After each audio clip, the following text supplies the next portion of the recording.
मार्च 2026 दिन मंगलवार, हिंदी तिथि षष्ठी। और आइए बात करते हैं आज मंत्री डॉक्टर एस जयशंकर ने भी अमेरिकी विदेश मंत्री से फोन पर बातचीत की और पश्चिम एशिया के संघर्ष और कई अहम मुद्दों पर चर्चा की। वहीं सरकार का कहना है कि भारत में एलपीजी और पेट्रोल की कोई कमी नहीं है। हॉर्मुज रूट पार करके 92,000 टन गैस लेकर भारत आ रहे हैं 2 और जहाज। पेट्रोलियम मंत्रालय ने बताया कि एलपीजी की स्थिति चिंताजनक है, लेकिन कोई भी पेट्रोल पंप सूखा नहीं है। पैनिक बुकिंग भी घटी है, धीरे धीरे सप्लाई बढ़ाई जा रही है। और एक अच्छी खबर तो ये है कि भारतीय टैंकर पाइन गैस जग वसंत ने भी हॉर्मुज रूट पार किया। ये भी 26 से 28 मार्च तक भारत पहुंच जाएगा। इसी में 92,000 से ज्यादा गैस आ रही है। वहीं एलपीजी गैस सिलेंडर को लेकर कुछ भ्रामक खबरें भी फैलाई जा रही है। सरकार ने कहा कि अफवाहों से दूर रहें। एक तो सोशल मीडिया पर कल से ये खबर चल रही है कि 14 किलो 200 ग्राम वाला जो घरों में रसोई गैस सिलेंडर खाना बनाने का होता है, उसमें अब 10 किलो ही गैस भर करके दी जाएगी। तो इन खबरों को सरकार ने अफवाह बताया। पेट्रोलियम मंत्रालय ने बताया कि सप्लाई पूरी तरह से नॉर्मल है और हॉर्मुज से 2 और एलपीजी गैस टैंकर भी रवाना हो चुके हैं। और इस बीच अफवाह पर एक और बड़ी खबर आई कि गुजरात राज्य में पेट्रोल की कमी की अफवाह फैल गई। उसके बाद कई शहरों में पेट्रोल पंपों पर लाइनें लग गई। तो इन हालातों पर भी सरकार ने कहा कि अफवाहों से दूर रहें। अफवाहों के चलते भागदौड़ करने की जरूरत नहीं है। पेट्रोल पंपों पर आम दिनों की तरह पेट्रोल डीजल पहुंच रहा है, तो आप टेंशन ना लें, पैनिक ना हो ऐसा। और पेट्रोल डीजल की महंगाई पर एक और बड़ी खबर आ रही। हिमाचल प्रदेश में भी अब महंगा हुआ पेट्रोल डीजल। 5 रुपए प्रति लीटर तक बढ़ेगी कीमतें। अनाथ और विधवाओं के लिए अलग से सेस लगाया गया। लोकल समेत टूरिस्ट पर भी इसकी मार पड़ेगी। हिमाचल प्रदेश सरकार ने विधानसभा में कैबिनेट बैठक में ये निर्णय लिया है। और ईरान इजराइल जंग की कुछ और बड़ी खबरें देखिए। ईरान ने अब धमकी दी, कहा कि फारस की खाड़ी में बारूदी सुरंगें बिछा देंगे। तटीय इलाकों पर हमला करना बर्दाश्त नहीं होगा। हॉर्मुज स्ट्रेट यही मौजूद है, तो ईरान ने कहा कि यहाँ हम बारूद की सुरंगें बिछा देंगे तो आने जाने वाले जहाज विस्फोट हो जाएंगे। अमेरिका को भी ईरान ने ये खुली धमकी दी। इधर अमेरिकी राष्ट्रपति डोनाल्ड ट्रंप बोले कि हम ईरानी पावर प्लांट्स पर अगले 5 दिन तक हमला नहीं करेंगे। ट्रंप ने कहा कि ईरान के साथ हमारी बातचीत हुई, उसके बाद ही फैसला लिया गया। हालांकि ट्रंप के इस बयान पर ईरानी मीडिया बोला कि अमेरिका और ईरान के बीच कोई बातचीत नहीं हुई है, बल्कि ईरान की चेतावनी से अमेरिका उल्टा डर गया है ऐसा, क्योंकि ईरान ने सीधी धमकी दे दी है कि फारस की खाड़ी में हम बारूदी विस्फोट की सुरंगें बिछा देंगे। तो कहीं न कहीं अब ये भी एक्सपर्ट्स का मानना है कि तेल बाजार को प्रभावित करने के लिए फेक न्यूज फैला रहा अमेरिका। ईरान ने ट्रंप के सभी दावों को नकार दिया। कहीं न कहीं देखा जाए तो इन जंग के हालातों में भी ट्रंप का झूठ बेनकाब होता दिख रहा है। जैसे भारत पाकिस्तान की जंग के समय ऑपरेशन सिंदूर के दौरान भी ट्रंप ने कई झूठे उल्टे सीधे बयान दिए थे ना, वैसे ही अभी ट्रंप बोल रहे हैं कि ईरान की हमारे साथ बातचीत हुई, लेकिन ईरान का कहना है कि कोई बातचीत नहीं हुई। ट्रंप का ये दावा झूठा निकला। उल्टा ईरान ने ट्रंप पर फेक न्यूज फैलाने का भी आरोप लगाया। देखिए जरा आप, जबकि इधर ट्रंप कह रहे हैं कि कई मुद्दों पर सहमति बनी। और एक बड़ी खबर आ रही कि ईरान की ताकत का गलत अंदाजा लगाया अमेरिका और इजराइल ने, क्योंकि ईरान ने जो हाल ही में इजराइल की डिमोना शहर पर हमला किया था, उससे इजराइल के डिफेंस सिस्टम की भी पोल खुल गई। ईरान के पास ऐसी मिसाइलें हैं जो 1500 किलोमीटर तक दूरी तय कर सकती है, और इन मिसाइलों को रोकने में इजराइल के थार्ड एरो और आयरन डोम जैसे डिफेंस सिस्टम भी फेल हो गए। इस वजह से इजराइल के इन शहरों में भारी तबाही मची। ये तस्वीरें देखकर आप खुद ही अंदाजा लगा सकते हैं कि इजराइल भी खामियाजा भुगत रहा ईरान पर हमलों का। वहीं अब ट्रंप का यह कहना है कि हम मुज्तबा खामेनेई को मारना नहीं चाहते हैं, जो कि ईरान के नए सुप्रीम लीडर बने हैं। जबकि ट्रंप बोले कि ईरान में भी वेनेजुएला की तरह नई सरकार बनेगी और इसके लिए एक खास शख्स से बातचीत भी कर रहे हैं। कुल मिलाकर देखा जाए तो डोनाल्ड ट्रंप हर एक घंटे अपने बयान बदलते रहते हैं। युद्ध छेड़ दिया, ईरान इजराइल को लड़वा दिया और अब उल्टे सीधे बयान दे रहे हैं। देखिए जरा। और इधर भारत के विदेश मंत्रालय का कहना कि मिडिल ईस्ट जंग में 6 भारतीयों की मौत हुई। इजराइल में हमारे अपने सभी भारतीय नागरिक जो हैं वो सुरक्षित हैं। वहीं ब्रिटेन के प्रधानमंत्री कीर स्टारमर का भी एक बड़ा बयान सामने आ रहा। वो बोले कि ईरान से हमें सीधा कोई खतरा नहीं है, हमारा देश सुरक्षित है। और इन जंग के हालातों का असर धातुओं की कीमतों पर भी देखने को मिल रहा है। एल्यूमिनियम व स्टील महंगे होने से बर्तन 20% तक महंगे हुए। बिक्री में 30% तक की बड़ी गिरावट देखने को मिली है, युद्ध के वैश्विक माहौल के कारण। इसके अलावा सोना चांदी जैसी महंगी चमकती धातुओं में भी भारी गिरावट देखने को मिल रही है। बीते दिन एक दिन के अंदर अंदर सोना 8,000 रुपए सस्ता हुआ, चांदी में 13,000 रुपए की भारी गिरावट देखने को मिली। ईरान जंग से लेकर अब तक 24 दिन में सोना 20,000 रुपए सस्ता हो चुका है और चांदी 47,000 रुपए टूट चुकी है। इतनी गिरावट के साथ ही चांदी का भाव 2 लाख रुपए के आसपास पहुंच चुका है। और सोने की कीमतें भी अलग अलग कैरेट के हिसाब से आप देख सकते हैं। ज्वेलरी वाले 22 कैरेट गोल्ड का प्राइस तो 1,23,000 पर पहुंच चुका है। सोने चांदी में कीमतों में भारी गिरावट को ट्यूबरक्यूलोसिस डे के रूप में मनाया जाता है, यानी विश्व टीबी दिवस। हिंदी में इसे विश्व क्षय रोग दिवस भी कहते हैं। आज से ठीक 144 साल पहले दुनिया में टीबी के बैक्टीरिया का पता चला था। 24 मार्च 1882 को एक जर्मन वैज्ञानिक ने इस टीबी के बैक्टीरिया की खोज की थी। तो आज विश्व क्षय रोग दिवस के मौके पर हमारे देश भारत में टीबी उन्मूलन के लिए राष्ट्रीय कार्यक्रम आयोजित होंगे। केंद्रीय स्वास्थ्य मंत्री जेपी नड्डा इन कार्यक्रमों की अध्यक्षता करेंगे। टीबी मुक्त भारत की ओर सरकार ने बड़ा प्लान बनाया है। 100 दिन तक विशेष अभियान चलेगा। जेपी नड्डा आज यूपी नोएडा में टीबी उन्मूलन अभियान को गति देंगे। सरकार का लक्ष्य है साल 2027 तक भारत को टीबी मुक्त बनाना। तो इन कार्यक्रमों में देश के सभी राज्यों के चिकित्सालय भी जुड़ेंगे और भारत ने टीबी अनुसंधान में भी एक बड़ी उपलब्धि हासिल की है। 10,000 जीनोम अनुक्रमों के पूरा होने की भी घोषणा की डॉक्टर जितेंद्र सिंह ने, केंद्रीय मंत्री ने। देश की राष्ट्रपति द्रौपदी मुर्मू ने भी विश्व टीबी दिवस की पूर्व संध्या पर देश से टीबी उन्मूलन के लिए सामूहिक कार्यवाही का आह्वान किया।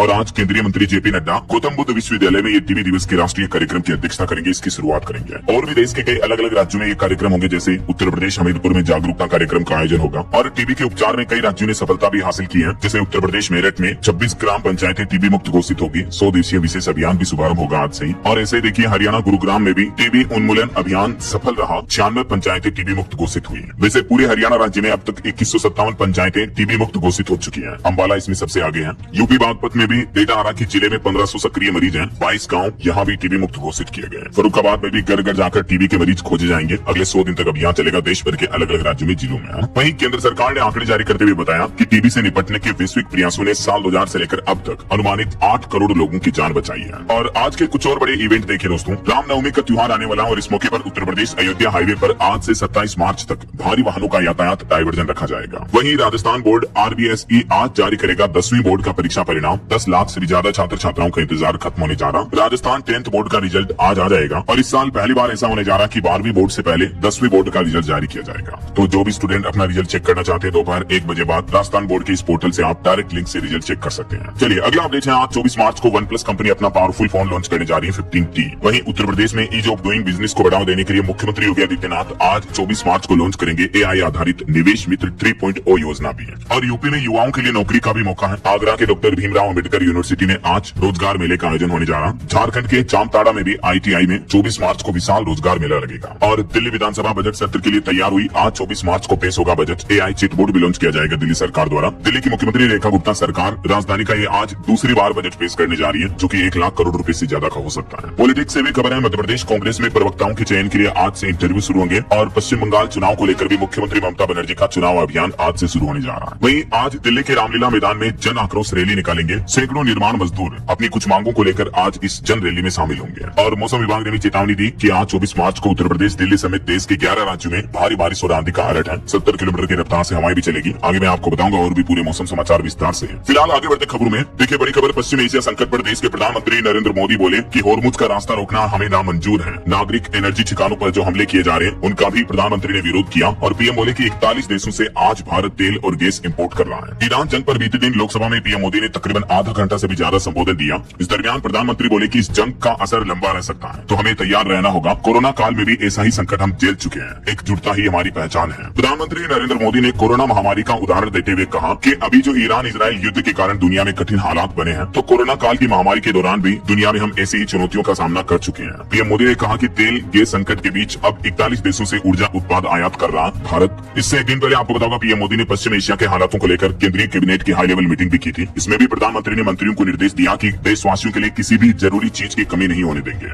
मिडिल ईस्ट में चल रहे हालात काफी चिंताजनक हैं और इस पर पीएम मोदी ने अपने संबोधन में और क्या क्या बातें कही। ईरान और अमेरिका को भी पीएम मोदी ने खुला ऐलान किया इसके अपडेट में। तो देखिए राजधानी दिल्ली में इस मार्च महीने में बारिश का नया रिकॉर्ड बना। मार्च में 18.6 mm बारिश हुई। IMD यानी भारतीय मौसम विज्ञान विभाग का कहना है कि अभी तो 2 दिन और बरसेंगे बादल। इधर राजस्थान दिल्ली में भी बारिश देखने को मिल रही है। उड़ीसा पुरी में कोहरा छाया। उत्तराखंड के केदारनाथ में 4 फीट तक बर्फ जमी है। इतनी भारी बर्फबारी देखने को मिल रही है। और मौसम विभाग का कहना है कि 3 दिन बाद फिर से एक्टिव होगा वेस्टर्न डिस्टर्बेंस और इस वजह से कई राज्यों में बारिश फिर से देखने को मिलेगी। कुछ अलग अलग राज्यों के मौसम की स्थितियां देखिए आप। राजस्थान के जयपुर समेत कई जिलों में बीते दिन भी बारिश देखने को मिली। बालोतरा में ओले गिरे, किसानों की फसलों को भारी नुकसान पहुंचा। अब आगे आने वाले 2 दिन 25 और 26 मार्च को भी राजस्थान के कई जिलों में बारिश का येलो अलर्ट जारी किया मौसम विभाग ने। ये मानचित्र में आप देख सकते हैं। कल 25 तारीख को तो आधे से ज्यादा राजस्थान में, उत्तरी और पश्चिमी राजस्थान, पूर्वी राजस्थान के जिलों में बारिश देखने को मिलेगी। इसके अलावा 26 मार्च को केवल पूर्वी राजस्थान के भरतपुर, अलवर, दौसा, धौलपुर, करौली वगैरह इन जिलों में बारिश का अलर्ट है। इधर मध्य प्रदेश की बात करें तो एमपी में मौसम विभाग का कहना है कि 26 तारीख के बाद फिर से बारिश और आंधी का दौर शुरू होगा। 26 से ज्यादा जिलों में असर दिखेगा। हालांकि अगले 3 दिन गर्मी रहेगी, लेकिन 26 तारीख के बाद फिर से वापस मौसम विज्ञान केंद्र की तरफ से बारिश का अलर्ट जारी किया गया है। छत्तीसगढ़ में भी आज से गर्मी बढ़ेगी। अगले 5 दिन 3 से 5 डिग्री तक टेम्परेचर बढ़ेगा। अंधड़ और बारिश की वजह से कई जिलों में तापमान गिरा, लेकिन अब धीरे धीरे वापस तापमान में बढ़ोतरी होगी है। और इधर उत्तर प्रदेश में तो अनुमान के उलट प्रदेश में फिर से बन रहा विक्षोभ। कई जिलों में बारिश हुई। अब 28 मार्च तक उत्तर प्रदेश के कई जिलों में बारिश के आसार रहेंगे। देखिए बीते दिन भी उत्तर प्रदेश के 10 जिलों में बारिश हुई। 20 जिलों में आज भी अलर्ट है। नोएडा, गाजियाबाद में रुक रुक कर बरसात देखने को मिल रही है और 26 मार्च से तो पूरे प्रदेश में बारिश के आसार रहेंगे। अगले 3 दिन यूपी में मौसम कैसा रहेगा देख सकते हैं आप। 24 मार्च, 25 और 26 मार्च तक कई जिलों में बारिश के आसार देखने को मिलेंगे। ये देख सकते हैं आप, मौसम विभाग द्वारा जारी अलर्ट भी है। अच्छा, यूपी के अलावा झारखंड में भी 5 दिन में 7 डिग्री तक तापमान गिरा। हालांकि झारखंड में भी 27-28 तारीख को फिर से मेघ गर्जन और वज्रपात यानी बिजली गिरने की भी चेतावनी है। हरियाणा के भी कई जिलों में मौसम बदलाव, बूंदाबांदी देखने को मिल रही है। हिसार में सुबह भी बारिश हुई। पश्चिमी विक्षोभ का असर दिख रहा है। और दोस्तों बात करें पहाड़ी राज्यों की तो देखिए आप, हिमाचल प्रदेश में फिर से बदला मौसम। अटल टनल में भी बर्फबारी हुई। भारी बारिश और तूफान का ऑरेंज अलर्ट जारी है हिमाचल के कई जिलों में।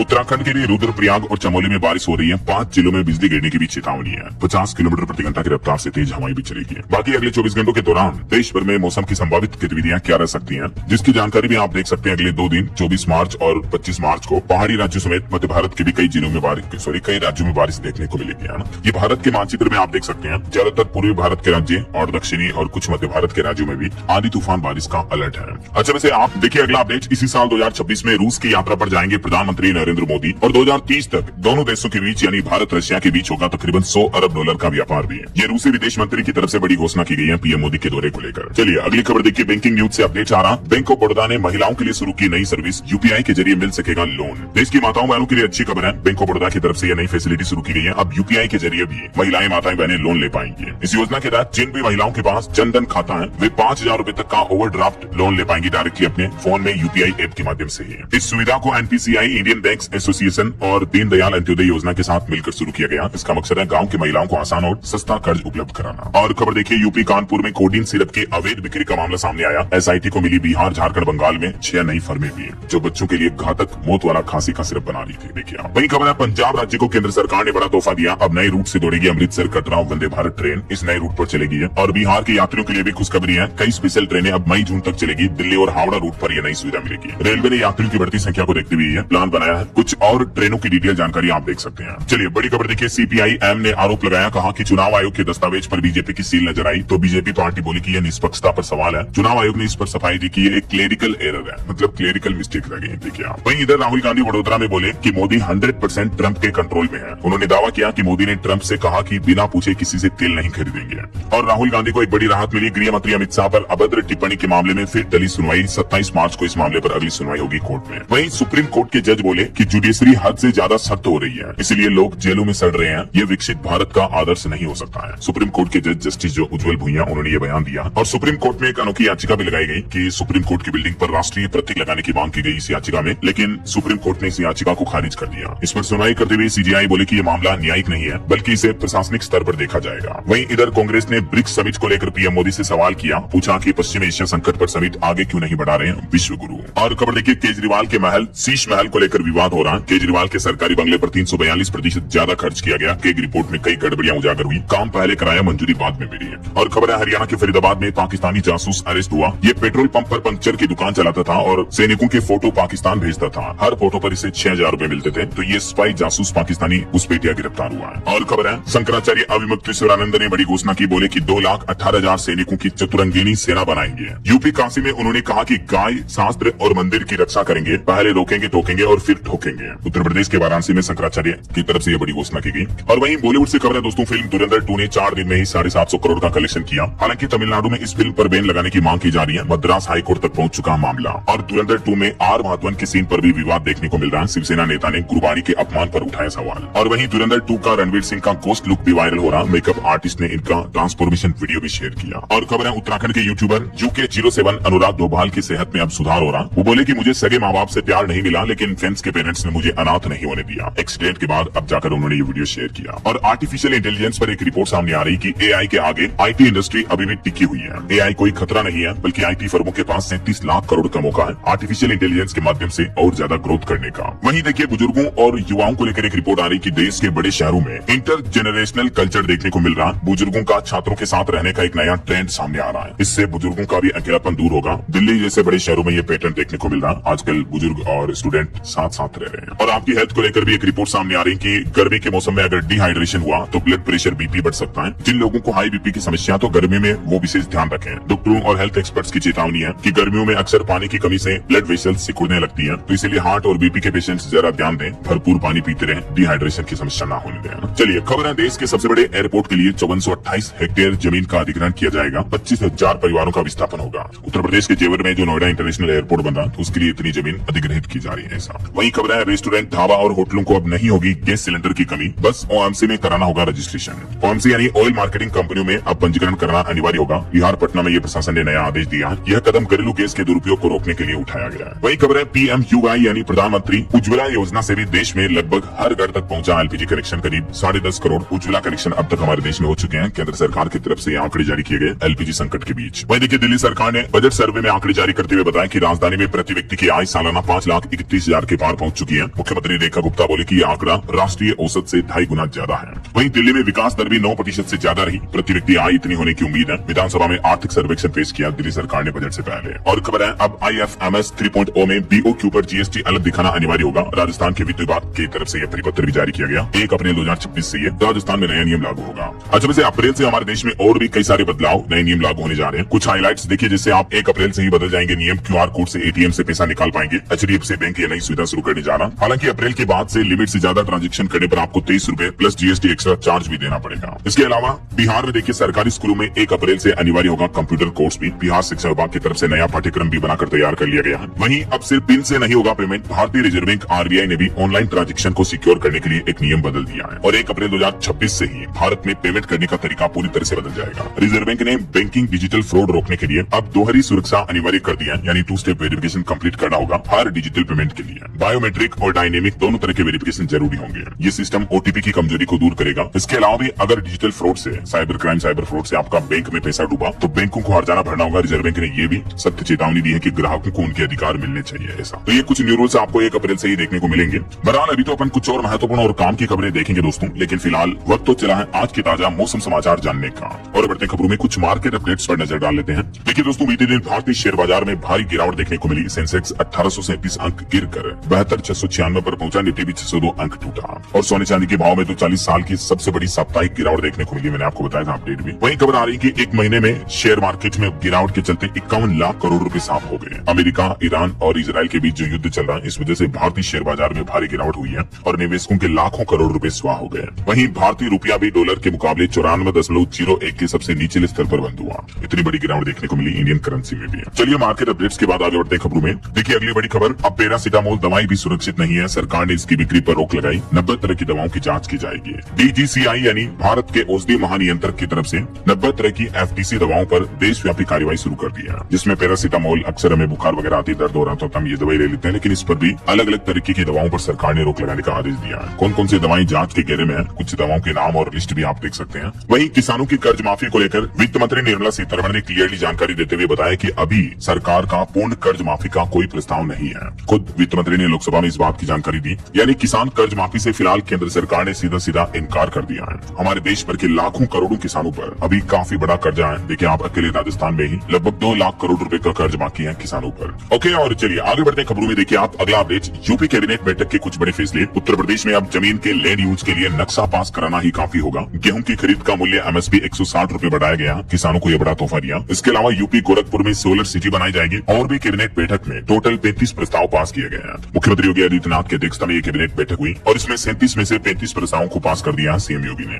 तो योगी कैबिनेट के कुछ अहम फैसलों की डिटेल देखिए आप। उत्तर प्रदेश में नॉर्थ साउथ कॉरिडोर को यूपी कैबिनेट की मंजूरी मिली। भारत और नेपाल के बीच व्यापार को बढ़ावा मिलेगा, गति मिलेगी इस नए कॉरिडोर रूट से। वही खबर है, यूपी संभल में 24 कोसीय तीर्थ परिक्रमा मार्ग को विकसित करने जा रही योगी सरकार। कैबिनेट बैठक में यह भी फैसला लिया गया। और उत्तर प्रदेश कैबिनेट बैठक में किसानों के हित में भी बड़ा निर्णय रहा। गेहूं का न्यूनतम समर्थन मूल्य MSP बढ़ा दी गई है। मैंने आपको बताया था MSP में 160 रुपए की बढ़ोतरी की गई और इसके बाद अब इस साल 2585 रुपए प्रति क्विंटल MSP गेहूं का तय किया गया फाइनली। वहीं यूपी कैबिनेट बैठक में एक और बड़ी योजना को मंजूरी मिली, जिससे उत्तर प्रदेश के 58 जिलों को सीधा फायदा मिलेगा। और इस योजना का नाम है नवयुग पालिका योजना, जिसको यूपी सरकार ने मंजूरी दे दी है। इस योजना के तहत 58 जिला मुख्यालयों के नगरीय निकायों का संतुलित शहरी विकास किया जाएगा। ऐसा टोटल इस योजना पर 5 सालों में 2916 करोड़ रुपए का निवेश किया जाएगा। वहीं उत्तर प्रदेश में रीयूज वाटर का पीने के अतिरिक्त कामों में भी होगा इस्तेमाल। योगी कैबिनेट ने इस पॉलिसी को भी मंजूरी दी पानी के रीयूज को लेकर। और मुख्यमंत्री योगी आदित्यनाथ ने कैबिनेट बैठक में एक और फैसले पर मुहर लगाई। प्रदेश में अब नक्शा पास होते ही बदल जाएगा लैंड यूज, यानी खेती की जमीन का जैसे उद्योग में या आवासीय जमीन में इस्तेमाल किया जा सकेगा, उसका नक्शा पास होते ही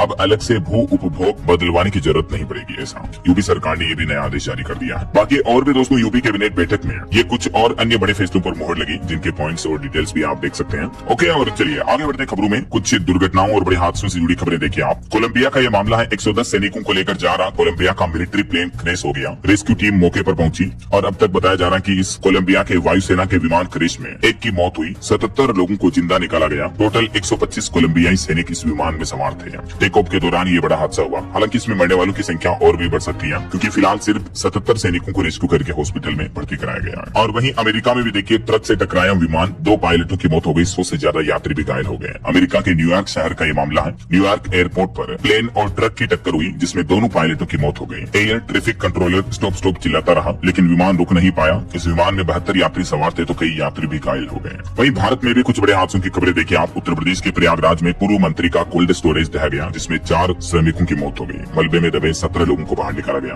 रात भर चला रेस्क्यू ऑपरेशन भी है। इधर हरियाणा में भी एक बेकाबू कैंटर ने 7 लोगों को रौंदा, जिसमें जीजा साले समेत 3 लोगों की मौत हो गई। हरियाणा के हिसार में भी पिकअप ने बाइक को मारी टक्कर, पिता और 3 बेटियों की मौत हो गया, जबकि पत्नी की हालत काफी गंभीर बताई जा रही है। और उत्तर प्रदेश के बुलंदशहर का यह मामला देखिए, एक साथ जली पिता और पुत्र की चिता। सांड से बाइक टकराने की वजह से पापा की जान चली गई, सदमे में बेटी के भी प्राण छूट गए। तो ये कुछ बड़े सड़क हादसे और दुर्घटनाएं रही। चलिए आगे बढ़ते खबरों में देखिए आप कुछ और इंटरनेशनल न्यूज अपडेट। युद्ध के बीच तेल और गैस से ईरान की रिकॉर्ड कमाई हो रही है। खार्ग टर्मिनल से सप्लाई जारी है। खाड़ी देशों का प्रोडक्शन 70% तक गिरा है। अमेरिका, इजराइल और ईरान जंग को लेकर खबर आ रही कि ईरान ने इस जंग को मौके में बदल दिया और ग्लोबल क्राइसिस के बीच अब ईरान नए रूट से भारी भरकम कमाई कर रहा है। ऐसा वही खबर है, होर्मुज में फंसे जहाजों को देने पड़ेंगे $20 लाख, तब जाकर ईरान से इनको परमिशन मिलेगी। ये भी नया नियम लागू कर दिया है। ईरान के राष्ट्रपति पेजेशकियन का कहना है कि ये जल मार्ग दुश्मनों को छोड़कर बाकी सभी के लिए खुला है और इस जल मार्ग पर अब टोल टैक्स की तरह ये एक्स्ट्रा चार्जेस, फीस वगैरह देनी होगी, तभी जहाजों को जाने की इजाजत दी जाएगी। ऐसा वहीं अमेरिकी राष्ट्रपति डोनाल्ड ट्रंप का कहना है कि ईरान में वो अब और हत्याएं नहीं चाहते हैं। ट्रंप बोले कि अगर 5 दिन सब कुछ ठीक ठाक रहा तो पश्चिम एशिया का संकट ही खत्म हो जाएगा। तो ये कुछ इंटरनेशनल माहौल चल रहा। और चलिए आगे बढ़ते हैं अपन खबरों में। देखिए आप अगला अपडेट। मध्य प्रदेश के भोपाल में 15 जनवरी 2027 को भव्य सेना दिवस परेड की मेजबानी करेगा एमपी भोपाल। मुख्यमंत्री के साथ सेना प्रमुख की बैठक भी हुई इस बारे में। वहीं ग्रीष्मकालीन स्पेशल ट्रेनों की अवधि बढ़ाई गई। रेलवे की तरफ से राजस्थान से लेकर उत्तर प्रदेश, महाराष्ट्र के लिए 10 जोड़ी रेल सेवाएं अलग से चलाई जाएगी। और भारतीय लोगों के घरों में सोना चांदी कितना है, इसको लेकर रिपोर्ट सामने आ रही कि 450 लाख करोड़ रुपए की कीमत है जो भारतीय महिलाएं सोने चांदी की ज्वेलरी, आभूषण वगैरह पहनती हैं, उसकी वैल्यूएशन इतनी है। देखिए आप। और खबर है, प्रधानमंत्री नरेंद्र मोदी आज दोपहर 2 बजे राज्यसभा को भी संबोधित करेंगे। इसरो चीफ का भी कहना है कि भारत साल 2047 तक विकसित राष्ट्र बन जाएगा। वहीं लेफ्टिनेंट जनरल राजीव गई ने कुमाऊं रेजिमेंट के कर्नल का पदभार संभाला। और युद्ध के हालातों के बीच चीन के विदेश मंत्री ने यूके पीएम यानी ब्रिटेन के प्रधानमंत्री स्टारमर के राष्ट्रीय सुरक्षा सलाहकार से भी मुलाकात की है। पुडुचेरी चुनाव को लेकर ऑल इंडिया एनआर कांग्रेस ने 18 उम्मीदवारों की लिस्ट जारी की। गृह मंत्री अमित शाह ने भी एनडीए के संसदीय दल के नेताओं के साथ दिल्ली में बैठक शुरू की है। वैसे दिल्ली में वाहनों की संख्या पर भी आर्थिक सर्वेक्षण की रिपोर्ट सामने आ रही की गाड़ियों की संख्या दिल्ली में लगभग 8% बढ़कर 87.5 लाख से भी ज्यादा पहुंच चुकी है। और देखिए भारत के विमानन मंत्रालय का कहना है कि 2016 से लेकर अब तक 11 एयरलाइंस कंपनियां बंद हुई हैं। लोकसभा में फाइनेंस बिल 2026 पर भी चर्चा हुई। कांग्रेस सांसद अमर सिंह ने इसकी शुरुआत की। चलिए रेलवे से खबर आ रही कि ट्रेन में फ्री सफर करने वालों की अब खेल नहीं, हर यात्री की अब डिजिटल जांच होगी। रेलवे की तरफ से बिना टिकट यात्रा करने वालों को पकड़ने के लिए नया प्लान बनाया गया है। और खबर देखिए आबकारी नीति पर केक की रिपोर्ट सामने आने की। राजधानी दिल्ली में शराब की आबकारी नीति से 2000 करोड़ का नुकसान हुआ। बोली दाताओं को पहुंचाया गया फायदा।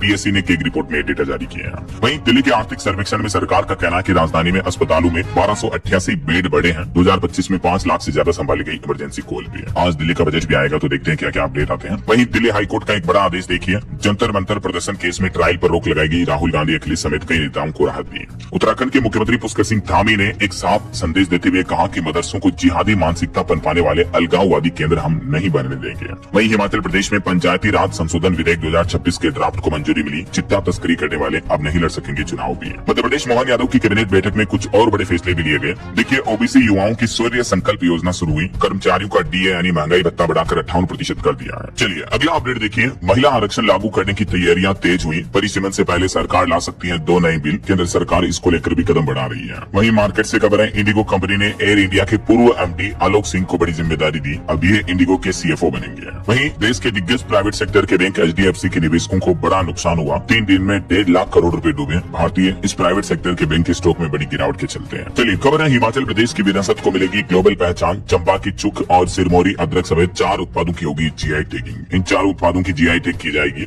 और खबर है, अब आप अपनी स्वास्थ्य जांच रिपोर्ट अस्पताल ले जाने की कोई जरूरत नहीं है। आभा आईडी से मोबाइल पर मिलेंगे हेल्थ रिकॉर्ड्स भी। उत्तर प्रदेश में अलग अलग जिलों में सुविधा शुरू होने जा रही है। वहीं हरियाणा के सरकारी महकमों को आयकर विभाग ने अल्टीमेटम दिया। कहा कि नोटिस की अनदेखी करना भारी पड़ेगा। अब विभागों के बैंक अकाउंट सीधे अटैच किए जाएंगे। और यूपी पुलिस अब हाईटेक कदम उठाने जा रही है। अब आवाज भी बनेगी सबूत। यक्ष ऐप में रिकॉर्ड रखे जाएंगे बदमाशों की आवाजों के भी। यूपी पुलिस क्राइम को कंट्रोल करने के लिए ये अनोखी शुरुआत करने जा रही है। और खबर है, 2010 से पहले नियुक्त शिक्षकों पर टीईटी लागू नहीं होने देंगे। शिक्षकों का आंदोलन तेज हुआ। दिल्ली कूच की तैयारी की जा रही है। अखिल भारतीय संयुक्त शिक्षक महासंघ के बैनर तले शिक्षक की पाती अभियान चलाया गया है। उत्तर प्रदेश में कई सारे टीचर्स ने ये मांग की है। और बड़ी खबर आ रही कि झारखंड में फर्जी आधार पर लगभग 2.5 लाख राशन कार्ड निरस्त किए गए। सबसे ज्यादा धनबाद, जमशेदपुर में अपात्र लोगों के राशन कार्ड निरस्त हुए हैं। हरियाणा में भी पीएनजी कनेक्शन वाले परिवारों को अब नहीं मिलेगी एलपीजी। लौटाना होगा सिलेंडर भी। प्रधान सचिव ने गैस की समीक्षा भी की और नया आदेश जारी किया। वहीं खबर है, तेलंगाना में रचा जाएगा इतिहास। दुनिया में पहली बार एयरपोर्ट के रनवे के नीचे बनेगी सुरंग। जी हाँ, तेलंगाना के मुख्यमंत्री रेवंत रेड्डी की तरफ से ये बड़ी घोषणा की गई है कि राज्य में ये भूमिगत सुरंग का निर्माण किया जा रहा है ऐसा। और देखिए हरियाणा गुरुग्राम में खुला देश का पहला एलपीजी एटीएम भी। यहाँ बिना वेटिंग के सिर्फ 2 मिनट में एलपीजी गैस सिलेंडर ले पाएंगे आप। 24 घंटे सुविधा उपलब्ध होगी। बीपीसीएल यानी भारत पेट्रोलियम कॉर्पोरेशन लिमिटेड की तरफ से ये देश का पहला एलपीजी एटीएम यानी एक तरह से गैस वेंडिंग मशीन की शुरुआत की गई है और इसे भारत गैस इंस्टा एलपीजी नाम दिया गया। चलिए दोस्तों, खबर है उत्तराखंड में विकास की नई गाथा। मुख्यमंत्री पुष्कर सिंह धामी ने 405 करोड़ की योजनाओं का लोकार्पण और शिलान्यास भी किया। वहीं देखिए बिहार में अब आर्किटेक्ट पास करेंगे 16 मीटर ऊंचे कॉमर्शियल प्रोजेक्ट का नक्शा भी। ये नया आदेश जारी हुआ और बिहार को जल्द ही मिलेंगे 206 एक्सपर्ट्स डॉक्टर। काउंसलिंग में अनुपस्थित अभ्यर्थियों को मिलेगा अंतिम मौका। और साइबर फ्रॉड का एक बड़ा नेटवर्क ध्वस्त किया। यूपी पुलिस ने गिरोह के 5 सदस्य गिरफ्तार किए। 17 बैंक खातों से देश भर में 58 करोड़ रुपए की साइबर ठगी की थी इन बदमाशों ने। वहीं मध्य प्रदेश में शासकीय कर्मचारियों और पेंशनरों के डीए में 3% बढ़ोतरी को मंजूरी मिली। ओबीसी युवाओं को सेना और पुलिस की भर्ती के लिए मुफ्त प्रशिक्षण भी दिया जाएगा। मध्य प्रदेश के मोहन यादव कैबिनेट बैठक में कुछ बड़े फैसले लिए गए और भी डिटेल जानकारी आप देख सकते हैं स्क्रीन पर। वही खबर है 8 करोड़ से होगा रोहिंग्या की ग्राम पंचायतों का विकास। यूपी में ये फैसला लिया गया। इसके अलावा उत्तर प्रदेश की राजधानी लखनऊ में विकास के कई बड़े प्रोजेक्ट्स को भी कैबिनेट से मंजूरी मिली। इंटरनेशनल एग्जीबिशन सह कन्वेंशन सेंटर से मिलेगी नई पहचान। रिंकू सिंह को सीएम योगी ने बड़ा तोहफा दिया, बनेंगे स्पोर्ट्स ऑफिसर। 6 खिलाड़ियों को सरकारी नौकरी की सौगात भी दी है। और उत्तर प्रदेश में 57,000 महिलाओं को बनाया जाएगा बीमा सखी। इन्हें ट्रेनिंग के साथ साथ स्टाइपेंड और पॉलिसी कराने पर कमीशन भी दिया जाएगा। उत्तर प्रदेश राज्य ग्रामीण आजीविका मिशन की यह नई पहल है। वहीं जल्द ही यूपी के उपभोक्ताओं को मिलेगी सस्ती बिजली। योगी सरकार के इस कदम से जनता को बड़ी राहत मिलने जा रही है। यूपी सरकार ने झारखंड की पचवाड़ा साउथ कोल खदान के लिए इतना बजट मंजूर कर दिया है ऐसा। चलिए खबर है राजस्थान में। देखिए डोटासरा बोले कि विदेश नीति संकट से जनता जूझ रही है, तो 1 अप्रैल से राजस्थान में कांग्रेस संगठन बढ़ाओ लोकतंत्र बचाओ अभियान चलाएगी ऐसा। और बड़ी खबर देखिए राजस्थान के जयपुर में 1000 किलो नकली पनीर और 800 किलो घी पकड़ा गया। मेवात से बर्फ से भरे बॉक्स में छुपा करके इसे लाया जा रहा था। रंग मिला करके मिर्च पाउडर बनाया हुआ वो भी जब्त किया गया। देखिए मतलब खाने पीने की ढेर सारी नकली सामग्री पकड़ी है राजस्थान जयपुर पुलिस ने। इसीलिए तो मैं आपको रोजाना कहता रहता हूँ कि हमेशा सावधान रहे, खाने पीने की चीजों को लेकर अलर्ट रहे है ना। चलिए कुछ एजुकेशनल अपडेट्स देख लेते हैं। देखिए दिल्ली की तकनीकी शिक्षा में जबरदस्त उछाल देखने को मिला। दाखिले में 135% तक की बढ़ोतरी हुई। वहीं भारत चीन ट्रेड बॉर्डर लीपुल 1-5 दोबारा शुरू हो चुका है। आईएनएस तारागिरी नौसेना में शामिल होगा। करंट अफेयर्स को लेकर ये कुछ इंपोर्टेंट अपडेट है। और राजस्थान में आरएस इंटरव्यू का 9वां चरण 1 अप्रैल से शुरू होगा। हरियाणा में अनुकंपा नियुक्ति की समीक्षा होगी। 2021 से 26 तक का पूरा रिकॉर्ड चेक किया जाएगा वापस सरकार द्वारा। और उत्तर प्रदेश में कक्षा 5वीं और 8वीं की 24 मार्च को होने वाली परीक्षा अब 28 मार्च को होगी। वहीं यूपी रोडवेज बसों में ड्राइवर की भर्ती प्रक्रिया भी शुरू हुई। पहले दिन चालकों का टेस्ट भी शुरू हुआ। और उत्तर प्रदेश में अक्टूबर-नवंबर में यूपी पुलिस कंप्यूटर ऑपरेटर की भर्ती परीक्षा भी आयोजित करेगी। ओके, और अंत में आज के राशिफल पर नजर डाल लेते हैं। देखिए तुला और वृश्चिक राशि वालों को करियर में फायदा मिल सकता है और मीन राशि वालों की जिम्मेदारियां बढ़ने की संभावना भी है। और भी कुछ अलग अलग राशियों का राशिफल आप देख सकते हैं स्क्रीन पर।